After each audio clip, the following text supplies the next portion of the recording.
这辆从汕头开过来的卡宴，车主去享受完驾驶乐趣的时候，回来就发现车的前脸怎么不对劲，凑近一瞧，原来是前减震趴窝了。无奈之下咨询了4S店，4S 给出的方案是2条减震一起更换，总价格是36800，并且从订货到安装完成要等上大半个月，车主怎么等得起？好在看过我维修减震的视频，通过视频下方联系我直接过来，下面就看我们是如何修复回去的。先把减震全部分解完，并且清洗干净。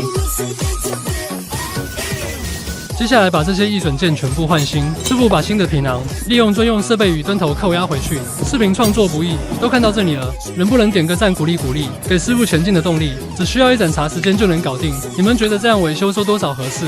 评论区讨论一下。